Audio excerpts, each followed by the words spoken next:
You say, no, it's my circumstances. No, it's the way you think about your circumstances. And God has given us an answer, the simplest answer to every problem, and it takes most of us a lifetime to learn it. J. Arthur Rank, an English executive, decided to do all of his worrying one day a week. So he chose Wednesdays.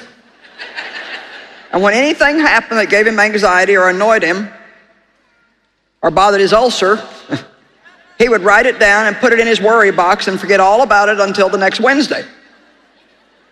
The interesting thing that was on the following Wednesday, when he opened the worry box, he found that most of the things that had disturbed him in the past 6 days were already settled, and it would have been useless to have worried about them.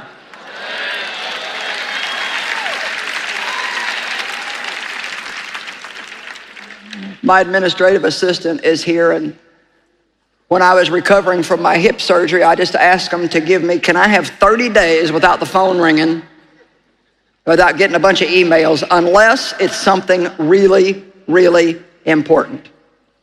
So she didn't contact me hardly very much at all. And when it was over, I said, you really did a good job. She said, you know what I found out? Most of the things solve themselves. And it would be amazing the things that would just work themselves out if we just wouldn't get so worked up about them. Now, that doesn't mean to be irresponsible, but honestly and truly, a lot of times we don't even give God time to even begin to work. And we're all over the situation.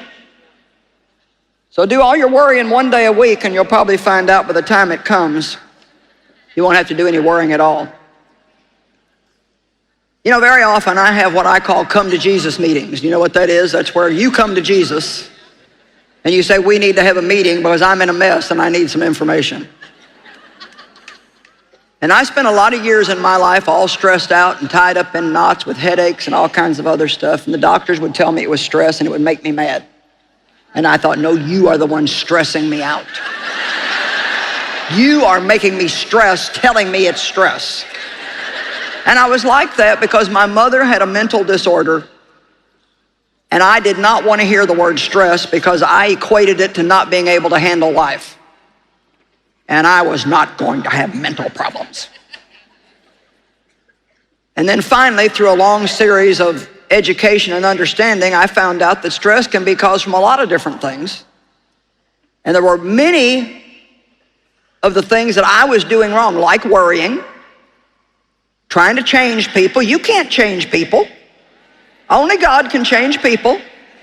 If you think you're going to marry somebody and change them after you marry them, you better wake up and smell the roses before you say I do.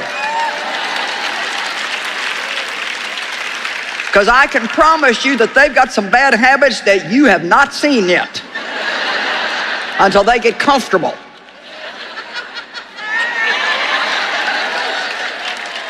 How's this? I did not even know when I married Dave that he played golf. Didn't even know. Didn't even know. Because he was all focused on me. And that's the way I thought it was going to be our whole life. Come on, is anybody with me tonight? Yeah, well, you know about how long that honeymoon thing lasts. And then reality kicked in. And one day we were having his whole family over that weekend, and he said, and you know, so I'm busy cleaning the house and doing all this stuff, and he said, well, I'm going to go out to the park and hit shag balls. And I thought, what is a shag ball? Well, it's a thing golfers do where they take a whole bag of golf balls and go out and just hit them one after another, after another, after another. I didn't know that in order to play golf one day a week, you have to practice the other 6 days. I didn't understand that. But here we are 48 years later, and Dave is still working on his swing. And every time he goes out and plays bad, then he's got to go out and work on it again because now he's got something in it he's got to fix. And so it's kind of like a joke now because he'll home, I think I know what it is now. And I'm like, get out of here.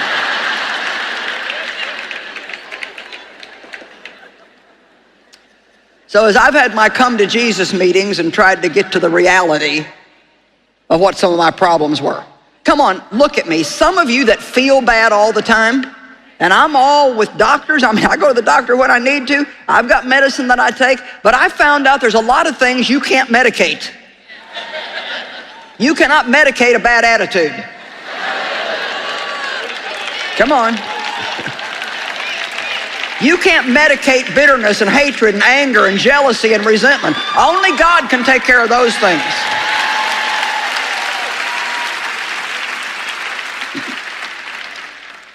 So I started getting honest with myself, and here's some of the things that I learned. I just wrote down a few things here. As I had my come to Jesus meetings, I have received many simple but stress-relieving ideas from him. Change my schedule and leave a little margin so I don't end up rushing from thing to thing with no breaks in between.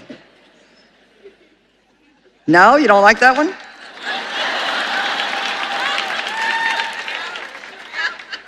Now see, I'm the kind, I don't like to waste time. So I want to give you 45 minutes for this, 30 minutes for that. And my assistant will tell you, it's like, so I have this thing, it's like, okay, I got to get my hair done, and then I got to get over here to this appointment, and I don't want to get there too early, but I don't want to get there late. And, you know, she's trying her best to work these appointments out where I'm, you know, got it all just right. And I've learned, you know, it's not going to kill me to sit in the car for 10 minutes and breathe before the next appointment. Sometimes that's actually good. Another thing that I learned through these come to Jesus meetings is take time to do things I enjoy instead of being excessive about work. Because no matter how long you work, there will always be another project that needs to be done. Another thing, have a plan, but don't get upset if my plan is interrupted for a good reason. Go with the flow. Make better choices about what I eat. Make better choices about what I eat. And make better choices about what I eat and the kind of fuel I put into my body, because it will determine how well it functions. You are not going to live on potato chips and candy bars and soda pop and caffeine and think you're going to have any energy and feel good. I'm sorry, but it's not going to work. Drink lots of good, clean water. How many of you don't drink enough water? Why not? I don't like water. Well, God obviously liked it. That's the one thing he gave us to drink. And all we do is ruin it by filling it full of chemicals. I learned to have a regular bedtime and get 8, and now sometimes I get 9 hours sleep a night. Don't try to keep all the people happy all the time. Say no when I need to. Okay, how many of you eat way too much junk? Don't drink enough water. Don't get enough sleep. Okay, then we need not be bothered to try to explain to you why you're tired. Duh.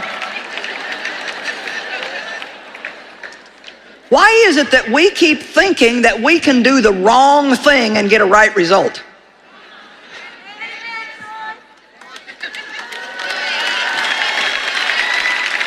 And here's the thing, it's not that you can never eat a dessert or never eat what you want, but you can't live on the stuff.